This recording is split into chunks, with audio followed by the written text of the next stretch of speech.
The following is a conversation with the artist Dominic Thorpe. Performance art is kind of tricky to talk about because it is something we experience rather than intellectualize, especially the mute and physical processes and forms that Dominic's performances take, in that they are kind of embodiment of the abuses and traumas perpetrated by culture, institutions, and individuals alike. We discuss making art in the dark and how art is basically a gesture of humility. I hope you enjoy. Thanks for doing this anyway. And the way I usually do this is because it's just audio. There kind of needs to be a lot of description, or, for a listener to kind of imagine what we're talking about. So the image that you submitted, and I'll try and describe this as best I can. And then maybe you can elaborate on what that image was. So the image you submitted was this landscape format. It's of church pews, and there's an audience there. There's about 1, 2, 3, 4, 5 people in the audience. And you're at the top, towards what I assume is the altar. But it looks like you're drawing or chalking up what I assume to be is a pane of glass. But it doesn't, you can't see the edges of the glass. It looks quite illusionistic. It looks quite, especially in the setting of a church, it looks quite transcendental, like that. It's kind of mystical in a certain way. And you can't see your face either because you've chalked up this pane of glass. You're behind the pane of glass. You can see your hands, and it may not be chalk, but it's something that's going on to this pane of glass. And it just feels like there's dust, dust everywhere, or, something like that. And behind you, there's this kind of gated area. It looks like a fabulous church. And you get some empty pews towards the foreground. So a small audience in these kind of events, usually there's not many people in an audience. Now you may, outside the frame of this image, there may be more, but it's very intense or intimate, maybe. It's quite, and sometimes more people, and this may be something you could elaborate on in terms of audience for performance. Sometimes an intimate group, less people, is more intense than a large group. Now, I'm not a performer. I perform in other things, in writing and stuff, but I'm not a live performer. And so I wonder, I kind of always wonder about that, especially performance art, which, generally speaking, we get to experience through imagery. And your imagery, I've always felt over the years, has been really quite theatrical, but quite beautiful. There's a kind of illusionistic quality to it, always, So I suppose perhaps elaborate maybe on what I've said about this picture. Have I got it completely wrong? Because I've no information, no dates, nothing. Yeah, you've got it right. It is in a church. You have that right, and there's a sheet of glass, and my face is obscured at various points during the performance. It was a church in the south of England, an Anglican church, the Holy Trinity Church, and I made that performance for a couple of hours a day, maybe 2 hours a day or something, for 3 days in a row. The church was functioning during the time, so people were coming and going in church business. And there was an art audience came and went because there was an art festival on and it was part of that. So people might have come to see the performance, just to see the performance. Other people were coming, there was a woman going around the place cleaning the church on other days, it was empty mostly, so I was working away most of the time when it was empty. Except maybe at a time when a photographer might have showed up to take this image, or a couple of images. There were on occasion people in praying, which was kind of incredible experience, really. It was a big church. The Holy Trinity Church is quite big, and so, and generally speaking, you have a church with a kind of main section, and then to the left and the right of the altar is another kind of smaller section with its own smaller altar. So I was in one of those smaller sections, looking down on a row of pews, but I could see the main church as well, and I was standing in front of a kind of small altar, and I had a sheet of glass. I had a couple of other elements, which this is the nature of imagery, isn't it? It's not, it's a document of a work. Like I've very good images of bad work I've made and bad images of good work I made, and you can't really trust them, really.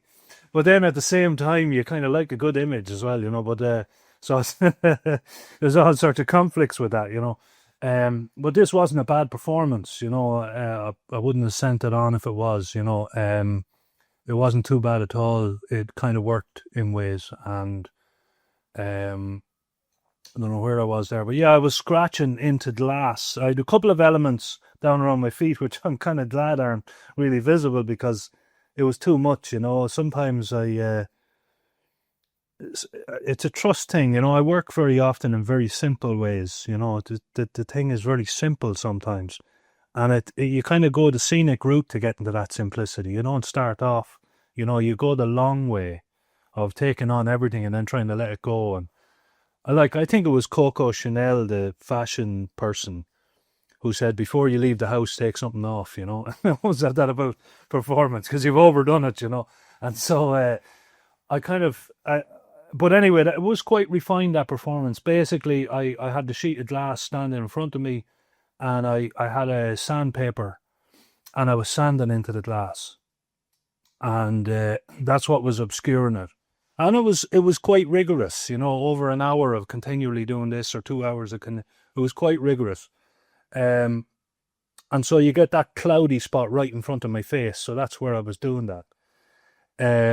Every so often I was a bit worried about glass dust, which is not ideal to be, and it's very fine. It can float a little, and so in the air, and so I had a little thing of water and a rag, and every so often I got that and just wiped down the glass, which I didn't expect, recovered its transparency, which was kind of amazing, and not quite. You still wouldn't be quite able to make out facial features, but you can see the church again and people can see you again. And then very quickly, the transparency just dried off, within maybe 30 seconds or a minute. So it was quite amazing, this thing, which became, that accident thing just becomes as one of the things I think about doing simple things is it leaves room for that possibility to come in where you're like, oh, right, so it becomes a process of discovery rather than, maybe that's the theatrical thing in a way, it's not quite theatrical in that way, although there's loads of debates about that stuff that would tie you in knots, really, I just know that this gesture kind of worked, felt it right, and so, yeah. And I sat down every so often. I had a chair behind me, so I sat down, and it meant I was kind of still holding the glass, but now at the same level of anyone that might have been sitting in the pews, And so this cloud was over my head a little bit, and so I stood up and sat down. But that was the basis of it, and there was a lot of the simple stuff was allowed to do what it did quite well. So the sandpaper sound was kind of amazing, this big echoey church. And the coming and going of faces from my perspective, and maybe from the perspective of people that saw it, was kind of really something as well, you know. Yeah. And then I got to church because, you know, it's one of those things where sometimes you ask for something and somewhere in the back of your mind you're hoping someone says no so you don't have to do it, you know. And so I was invited over to do something, and I said, look, I'd like to go over, but I'd like to work in a church. And that had purpose for me. I've done making quite a lot of work around certain areas related to institutional abuses in a way, you know. I suppose, to say it that simply, you know, and what is that and the complex nature of it. And so I thought, well, I'd rather do something in a church or whatever. And they got permission for this big church. So I had to go in and have a chat with the vicar and tell him what I was into and what all this was going on.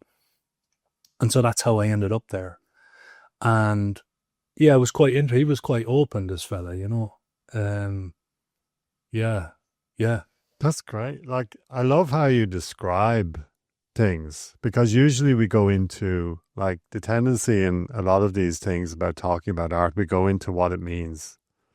But in your description there's lots of meaning in it, in a certain way. Just the way you talk about how, like, so first of all, my assumption, because of the image, there's a whiteness to it, where you're, you know, using the sandpaper to pare away the glass in some way. It looks like chalk, but it's actually you kind of, you know, shredding away the glass with the sandpaper. But then in another way, when you talk about how you became very conscious of the damage that may do to you, like inhaling that and this kind of, you know, it becomes quite like some kind of interpretation comes into it where, even though this is kind of accidental maybe, or you're starting to think about this in the moment, especially when you bring up this idea of, you know, institutional abuse and stuff like that. Is there, like, in my experience of your live experiences, live performances, just for two for the sake of examples, in Mermaid Art Centre and Kilmainham Jail, I saw a piece of yours there as well, that big performance event way back. And I was always wondering, I was always fascinated by performance art because it always felt a little bit niche. You know, it's outside of painting, it's outside of drawing, it's outside of these traditional or conventional ways of making art. But when you went to, even if you accidentally entered a room where there was performance on, you were viscerally affected by it, even if you didn't like it, you know? And it may be a kind of, a lot of people who don't like performance art, they have already made up their mind before they go in and see it, you know? So they reject it in some way, but if they're pushed into a situation where they have to sit with it, it can be quite a visceral experience. And it's interesting when you're talking about, you know, even doing this conversation, the anticipation of doing this conversation, what the hell am I going to say in this conversation? And then asking to be part of this, you know, performance in a church, and then getting permission to do that. And then you have to go with it. Like, there's something really visceral and kind of a kind of feeling of risk in performance. And I know that's a big, you know, risk is always a big word when we come, you know, we talk about risk in painting or risk in art. You know, is it really risk? Especially when you're dealing with subjects you're dealing with in institutional abuse and stuff like that. That's where things are very visceral and tormented and traumatic, you know? So is there an element, you know, when you're talking about this shaving back this glass with sandpaper, there's a kind of element of, I wouldn't say self-harm in it, but there's a kind of labor. It's very labor intensive performance. There's a lot of giving over of yourself. There's not many words, actually. You know, we're using words now to try and express this. But in performance, there's there's something mute about it. It's all about the body. It's all about this physicality, or it's about saying nothing. It's about just standing still, you know? Well, I had a thought about that recently. I mean, when we say, performance art, it's kind of, Jenny, there's as many ways of making it as there is of making food. It's like, well, what are we really talking about? And I, and on that whole spectrum of possibility, my work maybe lands in a certain small place. And you talk about performance art and words, I would kind of think of Blind Boy Boat Club as probably the most interesting performance artist. I've operating, or one of them, or one of the most interesting, and it's all words, and this action of wearing something over his face. And so somewhere else on the spectrum, my work exists with far less audience, as you pointed out. And so, but you're right. I'm very interested in the body. I'm very interested in embodied communication, and in sort of working through the body. And so what you're kind of presenting is a way of finding something out. Well, I'm not really interested in knowing exactly what it is. I think about a thing precisely, or I don't know exactly what the thing is until you're doing it and going, oh, this might be it here. And I'm interested in that, but I do think the body is important, and I do think people witness through the body. So in other words, witnessing happens below the eyebrows, not just above it, it's a full body thing, and there's, I suppose, all sorts of research around mirror neurons and stuff like that, which kind of increasingly tell us more, which makes the idea of watching the body doing things quite potent, potentially, if you're doing them kind of, if it's working, and then I'm interested in materials. I suppose I come from a sculpture background, and so I'm really interested in material engagement and what those things do, whether they be objects that carry some sort of cultural relevance, or whether they just be stuff that gets transformed or played with. Play is the big word, really, and the serious business of play, if you like. Because you're dealing with seriousness and serious stuff, and you talked about risk and all those questions, and like when you talk about risk, I don't think it's heroic or anything. Making work isn't at all heroic or anything like that. But the risk might be ethical, or it might be, there's other kinds of risk that you might take on board, these things that you really don't know too much about, and somehow try to deal with them and get it wrong. And the risk in that, no, largely speaking, if I stop making work in the morning, there'll be nobody at the door saying, would you please start again? So maybe it doesn't, maybe it doesn't matter that much, and yeah, and you talk about audience, I suppose, in a way, we're in a funny business in a way, because you're always trying to direct the spotlight over to yourself at the same time as you're sort of in a thing that is not really about consensus. And you talk about people maybe struggling with performance art, or, maybe have a resistance to it. That's all right. I mean, like, it's, I remember doing a thing I was on the ground, or this wasn't a good work, right? The one that the church was, I don't mind saying that, but also I was doing a thing that wasn't working. It might have worked if I'd have given it more of a chance or something like that. But anyway, I was in Gothenburg, and I was on the ground, face down, a busy street, doing something. And it just wasn't working. And I thought if I stayed at it, it might. And people start coming over and asking me, was I all right, But I didn't know what they were saying. I don't speak Swedish, I don't speak the language. But and next thing, this one woman came up and she kind of persisted, and I ignored her. I shouldn't have ignored her. I should have said, listen, I'm grand. Everything's grand. It's just a bad working. Don't worry about it. There's nothing really at stake, really.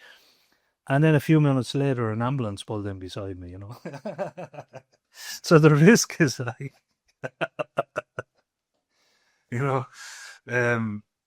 yeah. But isn't that fascinating that you bring up that memory, that this is a bad work, it's one that, I did need saving, you know. but it has all these accidental and very, like, how did you feel in that moment where the translation of this work was starting to go pear-shaped a little bit in terms of it became a real event for people seeing you, whereas in your mind it was a performance. Yeah, yeah. I could get kind of, I could get conceptual about it in that way, you know. But in the end, I was just very embarrassed, and I was just annoyed that I wasn't doing so well, you know. Do you know, really? Like, I'd rather get it right for one person sitting in a church than for the 1,000 people that might have passed by that day on the ground. You know, uh, I was more annoyed. I was just annoyed and embarrassed. You know, you get embarrassed. Like, I don't, for whatever reason, I've got friends who've no problem. They'll just go out and do something, and it won't cost them in terms of, they won't have to put any embarrassment aside in order to do it, and they're kind of. I'm not like that. I suffer a little bit with social anxiety and stuff like that, and it carries over into work. I just get really, oh God, am I really going to do this thing? You know, and that's not, again, it's nothing heroic about it. It just happens to be the work that kind of turns me on. You know, maybe there's a reason for that in what I'm saying, but yeah, I don't know. I didn't really get conceptual about thinking about that and the ambulance, and I just, well, shit, a pity I didn't do better. It's very difficult to get conceptual about. I know exactly what you mean. Like, just say if I do some kind of presentation or something and someone asks me a question and I come back with something that just doesn't make sense or whatever, or it's completely off the mark. I do reflect, I do carry that afterwards. And I say, well, I should have said that. It's like, it's like when the bully says something to you and you don't have to come back. That's the cliche. It's like you want things to pan out the way they should in those moments. But suppose you're dealing with live performance, and there is something about the imagery you use. And I've seen your imagery over the years, the photography around your work, and I'm always really impressed by it, because even though I may not have seen this performance and this image that you submitted, I do get a sense of it, and it is your work. Like, there is a consistency across your work. And I do get a sense. Remember, I was talking about words earlier, and you were talking about blind buy and stuff like that. And I've always felt your work is silent, or this idea it's more silent, it's more embodied, as you said, embodied. But then people are going to bring a lot of stuff to that. And in the reception of your work, do you get responses after the event? After the event, yeah, but sometimes, but largely speaking, not really, and you always know yourself whether you're happy with it or not, and I'm sure painters go through the same thing of you're kind of not sure about a particular work, and somebody says, "Yeah, I think that's amazing." So you're kind of in a conflicted position, going, "I'm delighted you like it. I'm not sure," or the other way around. It didn't seem to land well, and you're delighted with it. But yeah, you get responses, and I suppose. I remember I was in the Ulster Museum doing a performance, which was going pretty well, I thought, really. I was an action I'd done a couple of times. I was kneeling up on a table, a grand big kind of dining room style table, looked like it could have been in a part of a collection or something like that, furniture collection. But it wasn't. I got it in the charity shop, but it looked the part. And I was digging through the table with a spoon, I'd sharpened the edge of a teaspoon. And so I was just digging. I spent hours at this, and it was as hard as a rock, this table, there was some sort of resin glue or something. And so I was a long time at it. I was sweating a bit. The fingers were kind of bloody, and I was just kneeling, and that was it. I think it was 5 hours of that. That was it. And it was quite a quite good action, I think. But I remember a woman came up. Some people would come and, someone sat there for a long time. I could really get a sense of someone there for a long time. But this other woman came in and came up to me and said, excuse me, do you mind me asking what you're doing there? She wasn't there to see this stuff, And what I should have said, I was telling someone about this yesterday, actually. What I should have said was, I'm digging a hole in a table with a spoon, you know. I didn't. I just said to her, I'm doing a bit of work. I'm just doing a bit of work. And she said, if you don't mind me saying, I just think you're ruining a perfectly good table there. You know.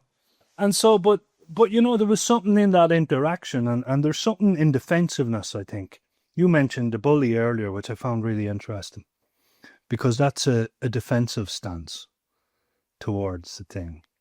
I remember Andre Stitt, just this brilliant performance artist, Andre Stitt, just exceptionally good. He did one series of works where he walked around the city with a sign saying, I love you, you know. And there was just something about the dissolving of defensiveness within oneself. And I struggle with that a bit, and sometimes. And I'd have to remind myself, no, this is for anyone who wants it, like, you know, and leaving. And actually going back to the church, a really profound moment happened, which I've written about in a thing. One of the days, I think after the first day or something, there was one of the priests there, not a guy I'd been dealing with.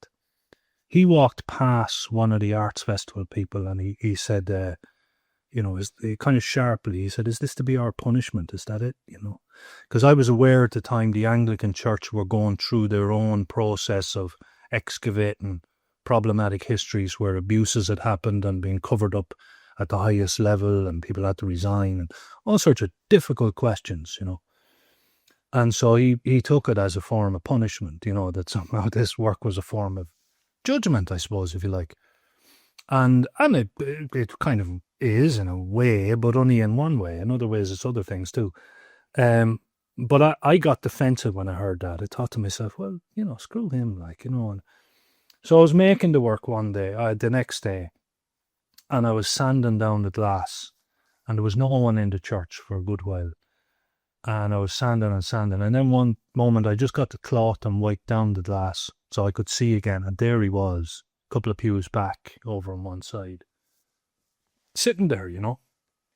And like you made the analogy about the bully, you know, that somehow there is now confrontation, you know, and I had to work quite hard in my mind to say, no, hang on a second. You know, what is the point of making work that excludes those it's perhaps most critical of, you know? What would the point of that be? And it's where maybe certain types of work comes in conflict with art and activism, and there's all these kind of complicated questions about, you know, consensus and you know. And so this chap was there, and I had to work hard in the head going, I actually really want to make this work for him, you know. And so I put my heart into it.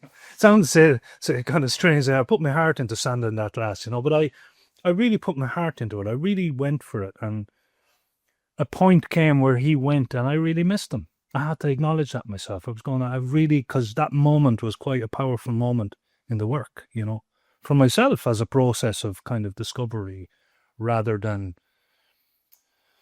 you know, just trying to convey something. You know, that was really, I was going through something there going, that's really interesting. You know, I go back to Andre with his sign, because when I saw Andre's work, that kind of sign saying I love you on it first, I kind of liked it, but I didn't really get it till later on going, I know he made such in-your-face work in the street so often, you know, that it wouldn't surprise me he got to a point at one point where he had to clarify for himself and others, actually, you know, we are all in this together, you know.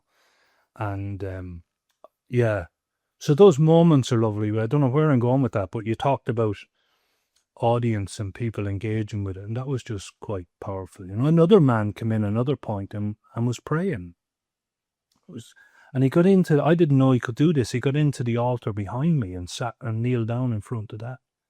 And there was I in front of that sand and glass, you know, and I just made myself super conscious of him there. And it was a kind of and he decided to get on with his business at the same time, you know. And it was a very shared moment. And I don't know, like you ask, do you get feedback afterwards? I don't know what it was for him. Maybe he doesn't even remember it, you know, or maybe he thinks I prayed despite the work. Or maybe he's thinking that was something. I don't know what that was, but it was something. I have no idea, you know. Because another time, a group of people come in who were cycling from church to church as part of some event. And they just had a social event right kind of just over there. As I was working away, they were sitting down drinking tea and eating buns, And I was, yeah, I don't know where I'm going with all that, It was quite interesting in what you said about bully and openness. And particularly around, maybe that's it. Maybe there's, I see people like Sandra Johnson, I see doing this, just there's an openness and a sort of a rawness in that. And it is a kind of a vulnerability in a way, but I wouldn't overplay the risk thing, I think that can be overplayed because within the history of performance art, maybe, stop me now if I'm going on a bit, but within the history of performance art, maybe there is a thing where the integrity of the body gets challenged, and people have put themselves on the line very, very seriously in order to work against processes of silencing or discrimination. And, I've not been in that position. I'm a middle-aged white guy in Ireland. I'm not in that position, and I can't take on that. And so the risk is different and lighter. But it still exists, it still exists, but it's different, You don't become a victim in the work. I had no interest in that whatsoever. It's really interesting what you're saying there. Like, I think, risk is not the word, vulnerability. But like opening yourself up to that space where, as you said, things dissolve, like that I love you thing, where the space between the person performing and the viewer or the observer or the casual passerby has this moment of interaction, and either they're defended by it or offended by it, or they us actually feel something off it. And I was always wondering about this, like you said, you're like a white male Irish person, middle-aged, whatever, but you're dealing with the body again, but it's a different type of body than you mentioned Sandra Johnson. So like it's a different type of body. I always feel, this is a generalization, that women are closer to their bodies than men in some ways. Now, maybe this comes across in performance art or performance art that I've seen, whether different types of performance art, which is very much contained within the body.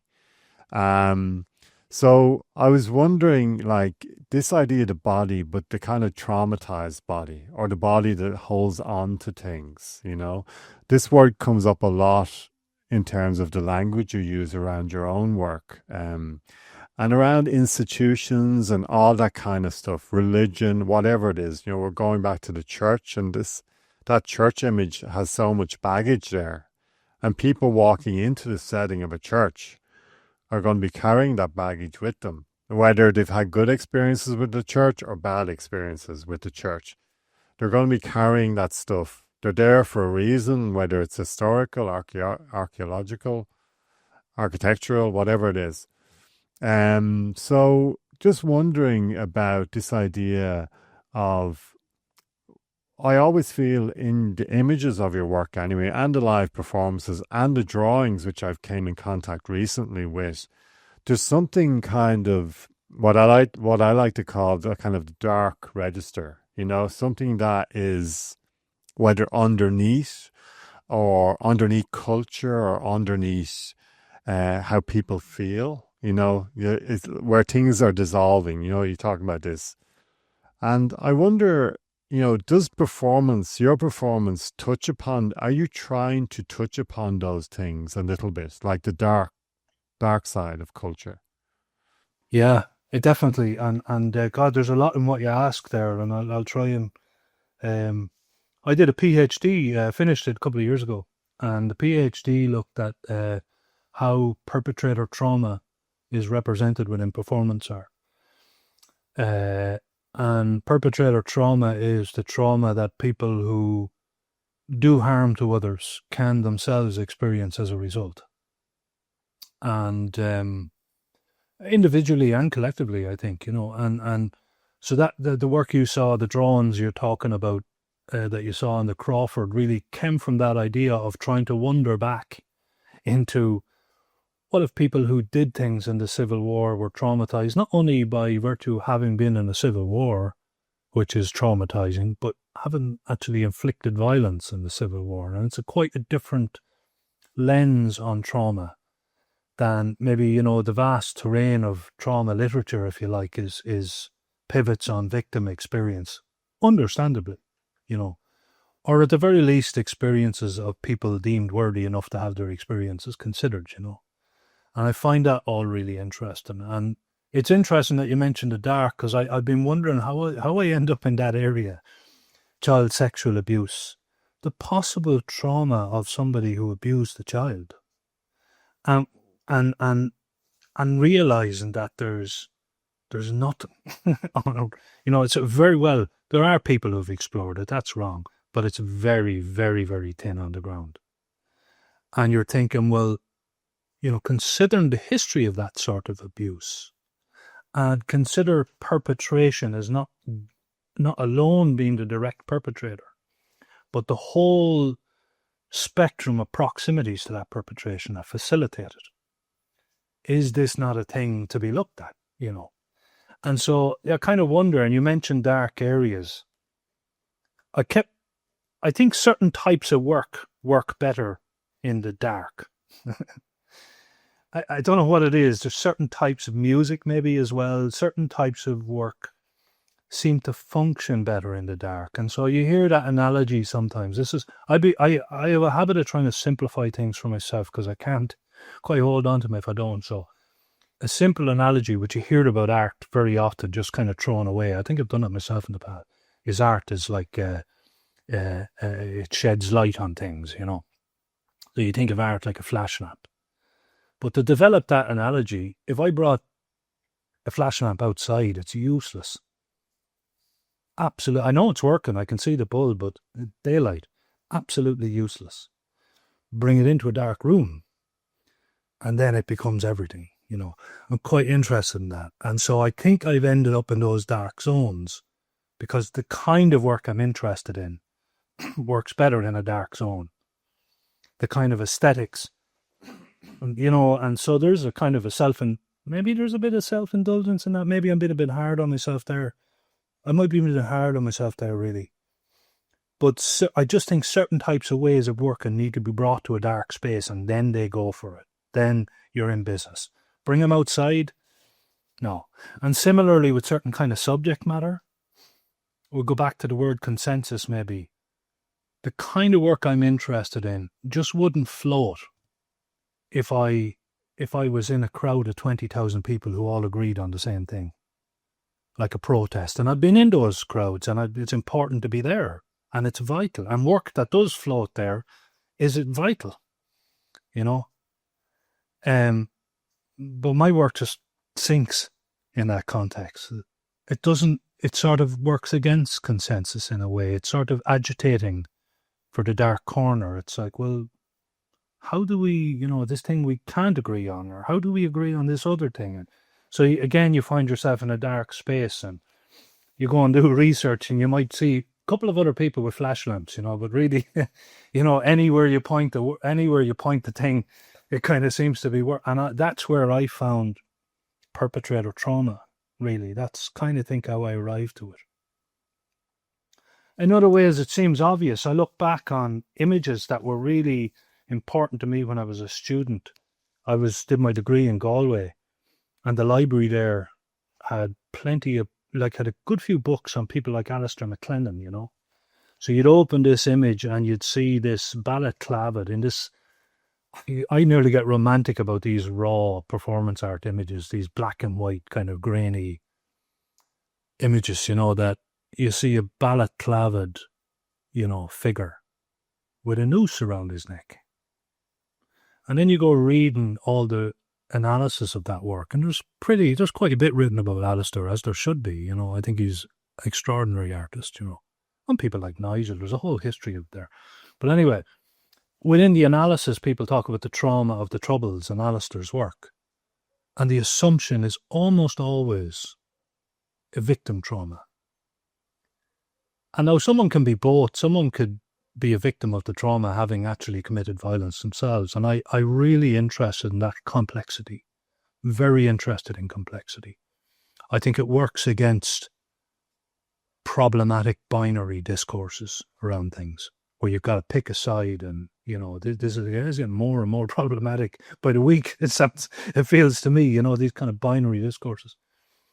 And so I'm quite interested in that complexity, and so my work started to open up looking at historical situations of violence of all sorts. The most difficult to look at being child sex abuse. I'm wondering about how the possible trauma of perpetrators exists within our understanding of what that abuse is and its impacts as it moves on in time, and whether or not it's important to look at, why might it be important to look at that? Not instead of considering the victim, but as well as. And so somehow this kind of strange activity of sand and glass in a church, that chap that came in and said prayers, even no idea that really I'm dealing with that stuff, So that, but at the same time, you would just hope that there is, like you say, it conveys something of the dark. It conveys something of grit as enough to agitate a possible question about, well, what is this pain that we're all kind of seeing that has happened? What is that really? And the risk there, I suppose, then for me is, when I use the word risk advisedly, but the risk is that you I've no interest in wallowing in pain, and I've no interest in using someone else's pain to create painful imagery that then becomes somehow, I don't know. I just have no interest in that. And so somehow it's got to be productive. Got to be productive. There's got to be communication involved. I have not experienced the things I'm dealing with. And I have no desire to. Either as a victim or a perpetrator, Now, I have proximity to things that happen that I have to take responsibility for. We all do, really. When we talk about what perpetration is, it's that massive spectrum of proximities, if you like. But I've no direct experience. I've been bullied a bit and different things in life which matter. And maybe that goes back to your point of the trauma of others and the idea of trauma-based work. And when you're going into the dark, it's clear that you draw on your own experiences. And there is a risk. I think I wrote down the line a while ago for something. There's a risk that it becomes this precarious sort of autopsy of other people's suffering, which is very ethically questionable, Maybe it is. Maybe it's ethical question. I don't know. I don't have any definite answers.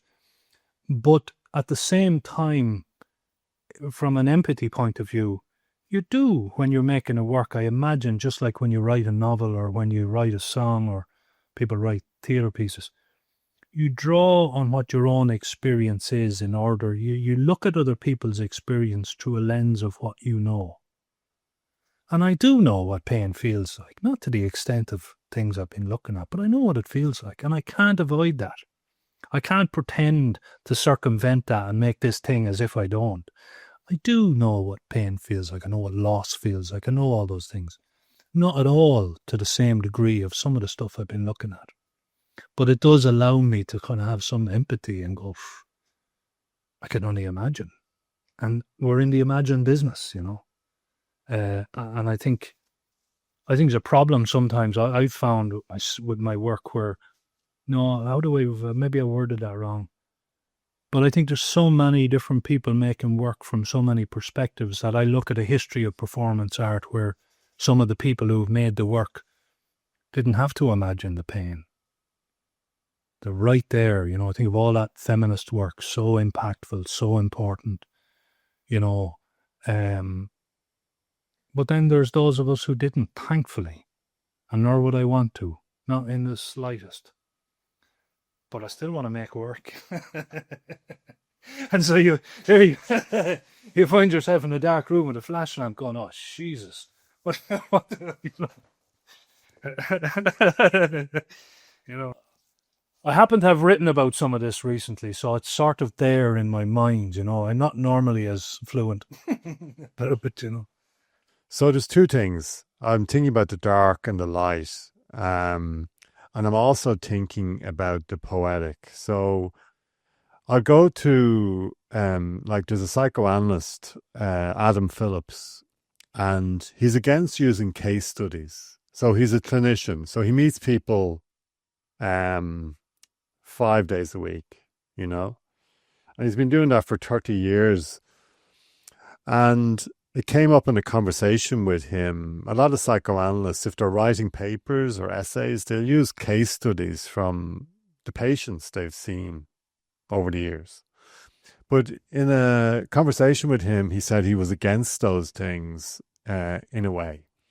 And it was interesting because I was thinking about, because I read him a lot, and he does have one piece, and I kind of thinking about your work as being poetic. It's not explicit. So you're not giving a case study of perpetrator trauma.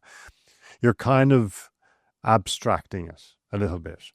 And he, in a way, he does use a case study in one of his essays. And I used this actually for a piece I wrote for an artist recently, Dorota Borowa. She lives in Kerry, actually.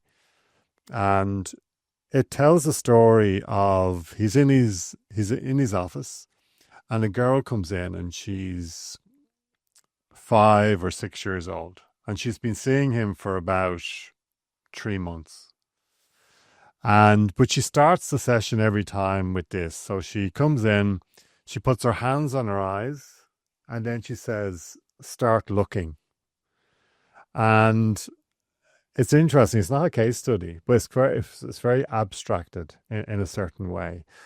And he goes through the same process of trying to figure out what she means by this. She's standing in the room, but she's saying, she's closing her eyes or covering her eyes, and she's saying, "Start looking."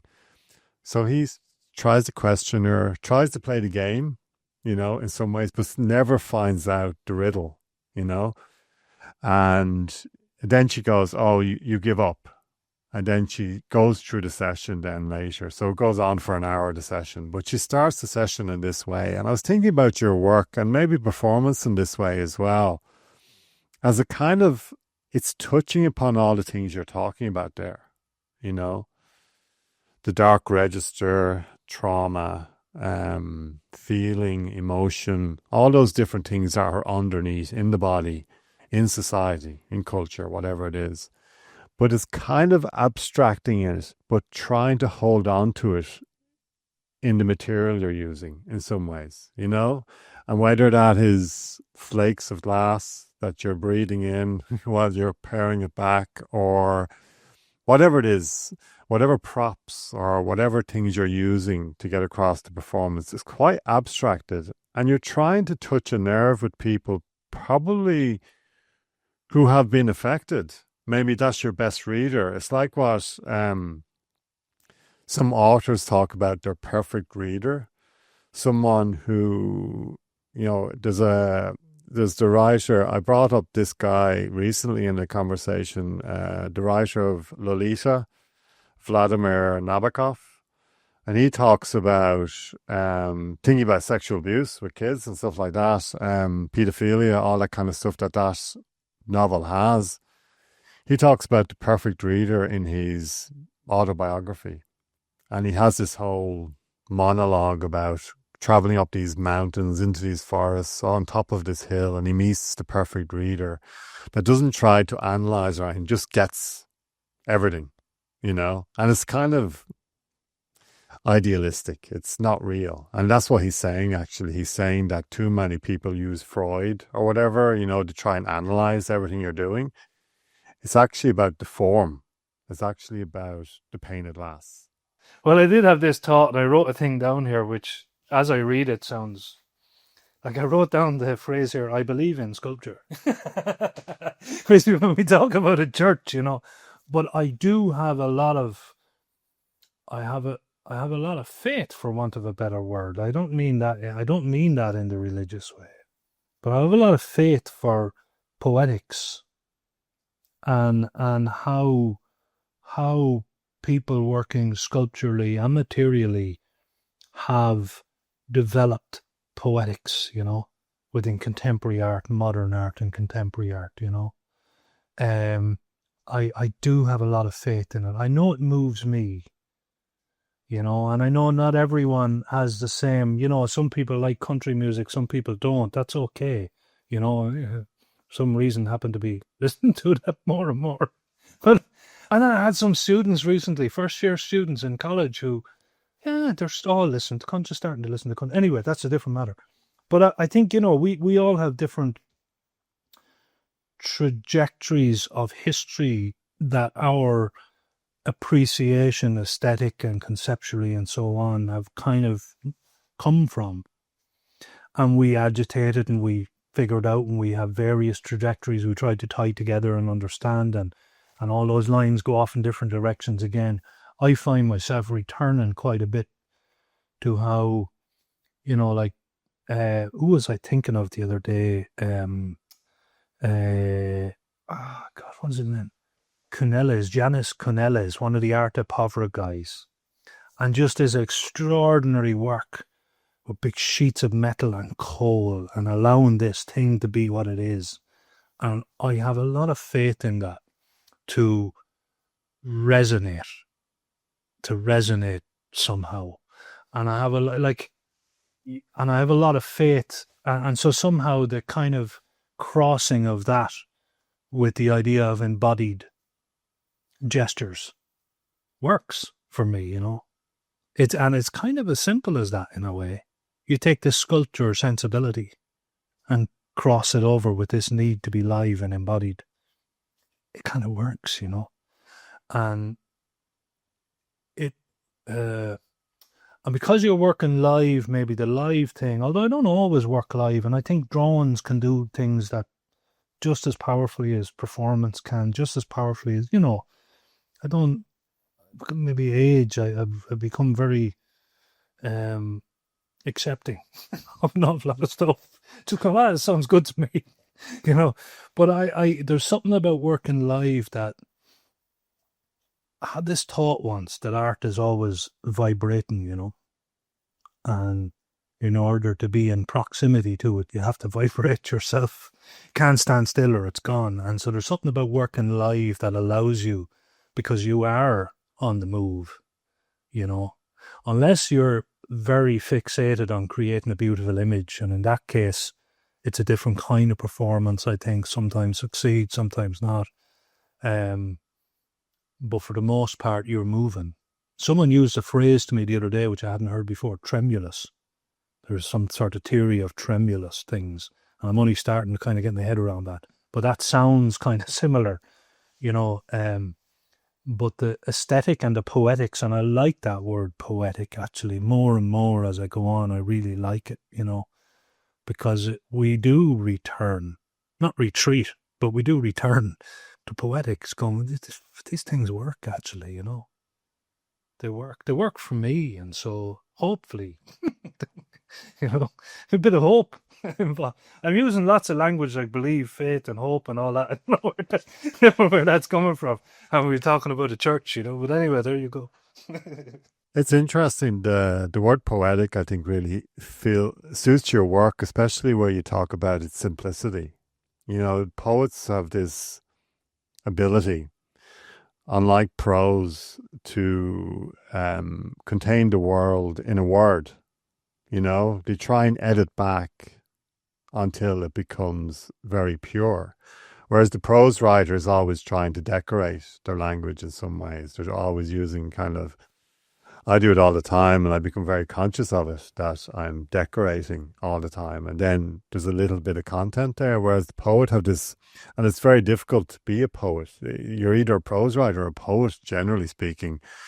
I've heard this with very good prose writers, that their father or their mother were poets, but they could never be that. It takes a element of, I don't know, reserved. They're kind of hold, they don't let it all out, It's a filtering process, isn't it?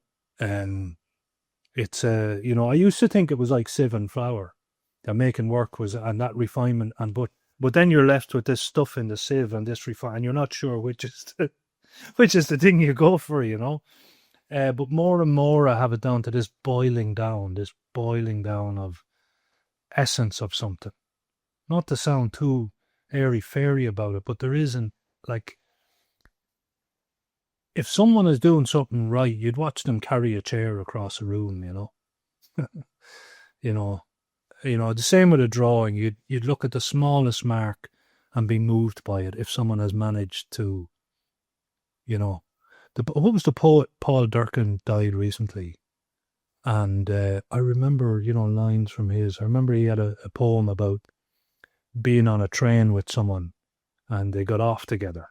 I don't mean get off the train, but they actually got together, And I think it was in that poem, and he had the line, because he said you can have sex with anyone, but with whom can you sleep, And just that ability, just to boil that down to that thing. Like, how did he do that? How did he do that, Janus Canellas with this thing of coal and metal. How did he do that, Like, I was listening to Tracy Emin recently. Louis Theroux has a great interview with Tracy Emin on his podcast. Really worth checking out. And she described art as the place that you go to. It's not a thing that you do. It's a place you go to. And I think that's right. And I've been working with students recently in art college. And it's a sort of you're kind of telling them, listen, because so many of them fall into the trap of sitting around waiting on a good idea, like, before they start doing things. Like waiting in a deserted train station, in the hope something's going all right. Maybe you will every so often, but largely speaking, if you get up and start walking, you're better off, you get further. And so you're kind of saying, yeah, no, art is a place you go to, but in order to get there, you have to do things, But I think, that line from Durkin, or, that kind of stuff you're talking about, that's from someone who it just arrived to this place. They went to that place. It wasn't really kind of about writing, but it's also about being just tuned in or something. I don't know. How did he do that? I don't know, But isn't it amazing, though? Isn't it beautiful, just beautiful. It's poetic. Like, one thing I want to ask you about the materiality and what happens to that at the end. Because for a painter, or even your drawings, they've manifested into this object. They've become something in the world, And a painter paints every day, and there's a kind of vitality to that. In a way, if you had people looking at a painter in their studio, they'd be performing in a certain way. But they end up with this object, and you end up with kind of documentation outside of your drawings, which are a different thing to your documentation. They, weirdly, when I first saw them, and because I knew your work, I got the same sense of them from your work, from your live work. They connected in some way. And you mentioned that word, vibrations first, tremulous. They had that kind of vitality. Maybe it's the pen marks, stuff like that. They felt like they're fidgety, they felt like they're moving in a certain way. And so I'm wondering, because you end up with this documentation, beautiful documentation of this work, of good and bad work, as you said yourself, but the image says something good all the time. It does, really. So I'm just wondering, like, it brings to mind when I went to see Gordon Matta Clark had a retrospective in the Whitney, I think it was, years ago. And I'd seen his work in an art history book before, as an image. So he cut this house in half. It's called Splitting. He cut it in half. And it was very much like a performance. And I remember it has an image. I remember there was interior shots of it as well. You saw where he cut through. And you can imagine it happening as well. He did it with other people as well. So it was kind of a collective thing. And so when I went to see, they had transported some of the house, I think, into the gallery. And you were left with these bits of the house from splitting.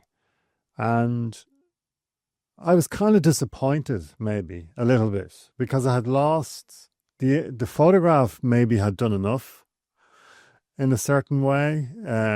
It got you to fantasize maybe a little bit about, well, it's called splitting. It's very explicit. We know that he cut through the house.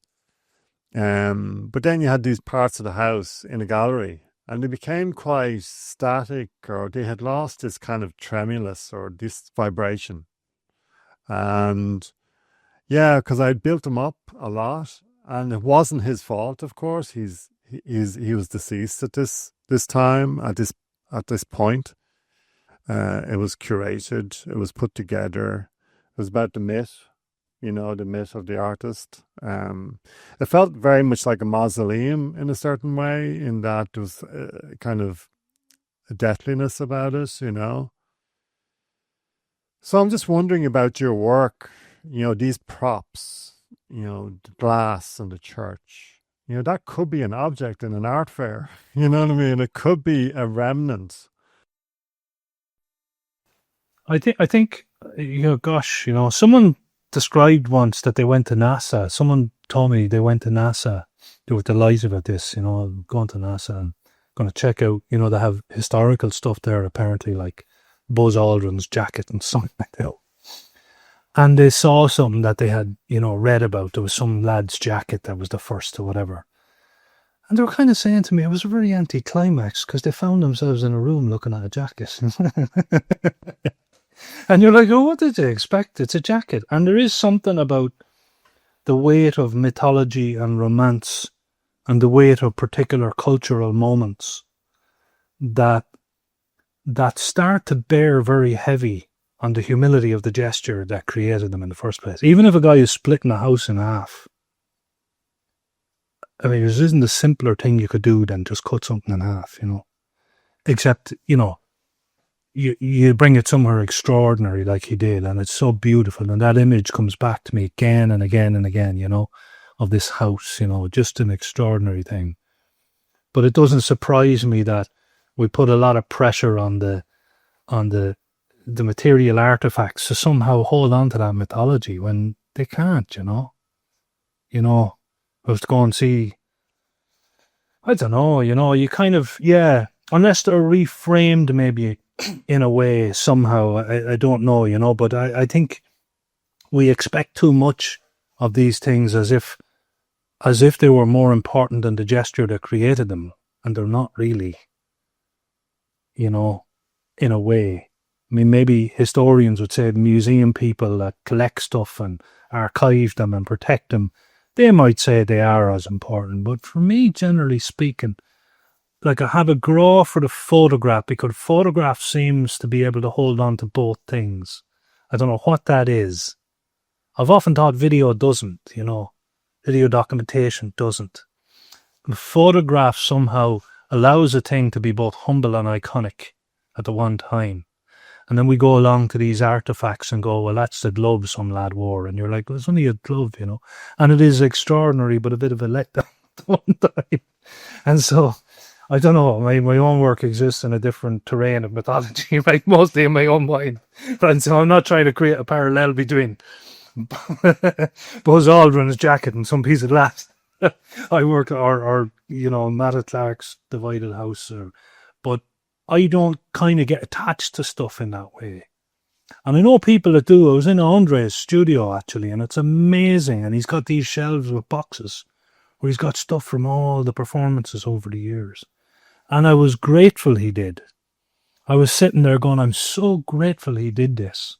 Because I know it's going to make it into probably an archive at some point, and that would be amazing. And, I was just so like going, oh my gosh, And I think maybe it's my own sense of the scale of my practice is not there.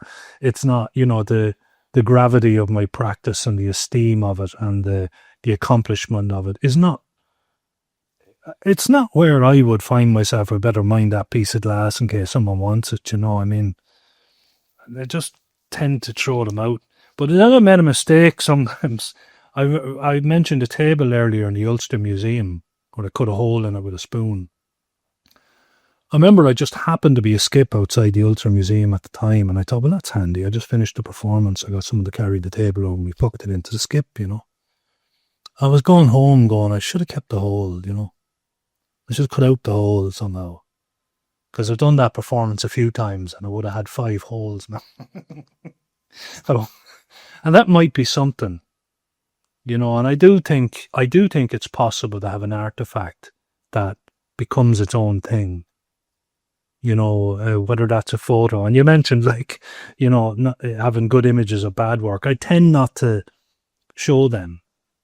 I tend, because it doesn't feel right, Probably sent a few to the Arts Council over the years if they're real crackers, because I need to pay the bills.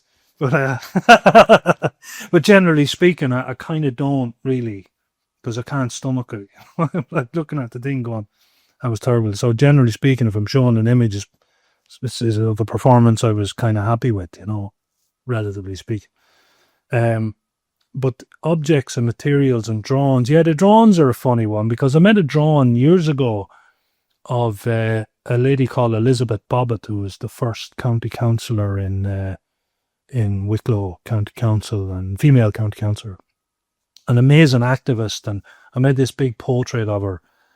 And I brought it home. I didn't know what to do with it. It was too big for the house. And so I rolled it up and put it in a corner. And then a couple of years later, someone came knocking and said, do you still have that image? And it wasn't. It was all moldy and it was all, because I'm not like someone who has images on the go.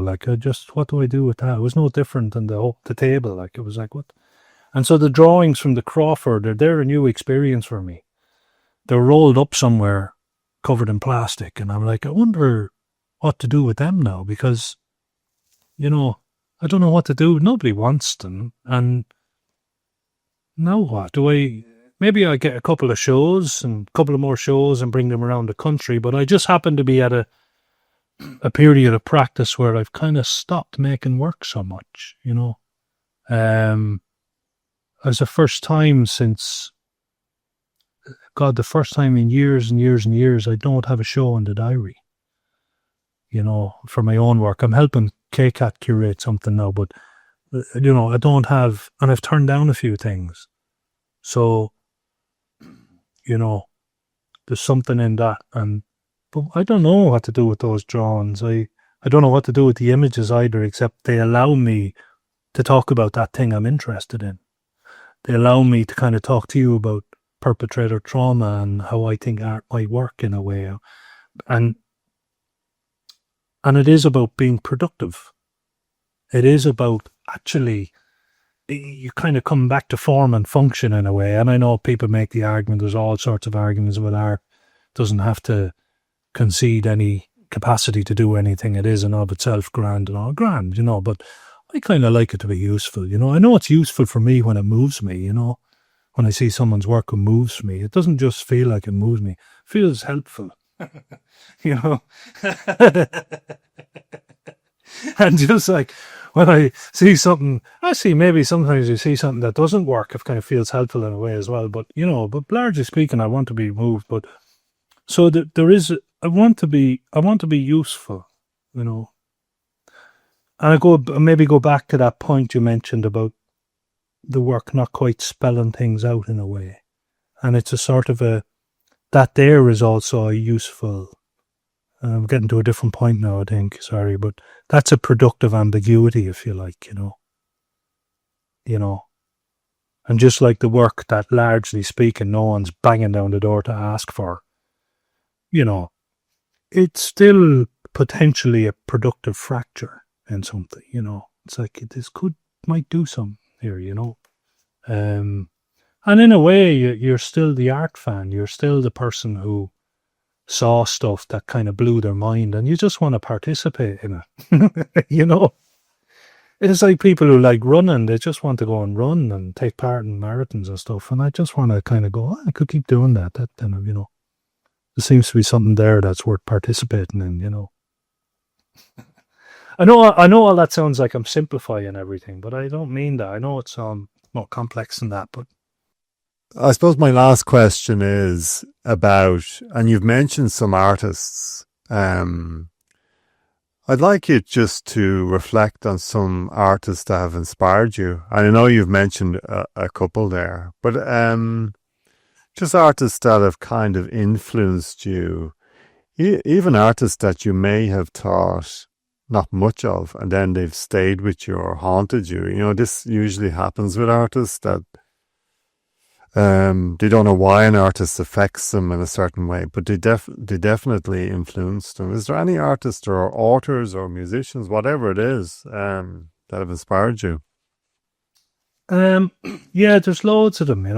I mean, there's loads of them. It's hard to know how to answer that really, because things come and go and stick around and don't. And I came across this work, Hans, what's his name? Hans Peter Fellman. He 100 grand. Right, in dollars, and he got it all cashed into dollar bills, and he hung the dollar bills in the space.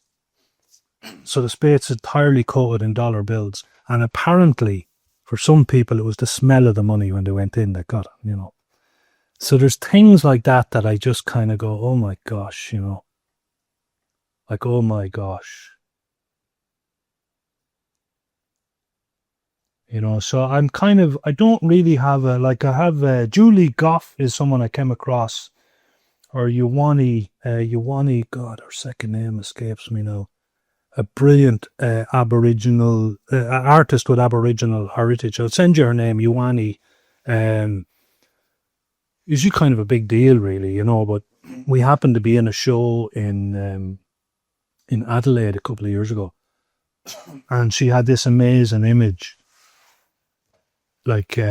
of her grandmother that was only that size, small enough, maybe less than a foot by a foot square, and it occupied this massive wall in the gallery. And underneath she just had a shelf with a small few glass objects she'd made, I cannot get it out of my head, I just cannot get it out of my head, It's beautiful. But there's lots of artists that were really formative, Anne Hamilton was really big for me, really big, Alistair, who I mentioned, Sandra, who I've worked with even, God, Sinead O'Donnell is amazing, who's still based up in, she's based in Belfast. People like Mark Manders, there's loads, I don't really have a kind of I don't know what order the hierarchy is in, really, I think of Declan Byrne a lot, who is one of the artists in KCAT. And KCAT is one of the few places in Ireland where an artist who happens to have, I suppose for want of a better phrase, an intellectual disability, and maybe as such is not facilitated in the general art environment, professional environment. And so KCAT is a place where such artists can go, and which is a place that's all about ability. And Declan Byrne is extraordinary. So Declan would sit quietly. I'll try to talk about Declan well now. His practice is extraordinary. Time. And so he would sit quietly for a long time. And then I noticed one day he was taking dried acrylic out of pallets that were used by other people and starting to gather it on his desk, and over days and weeks and months and actually years, this just became a mound of dried acrylic, which he started cutting up into tiny cubes and ordering it all on his desk. And I was just watching this thing. I'm as interested sometimes in practice as I am in work, Like, I was just watching this thing evolve, It was extraordinary. And then somehow one day a headless religious statue made it onto his desk. I don't know how. And he got a glue gun and just started sticking these little cubes onto this statue. And it was like, I don't know, it was like bearing witness to the creation of this just exquisitely beautiful thing in slow motion, because I was working there at the time.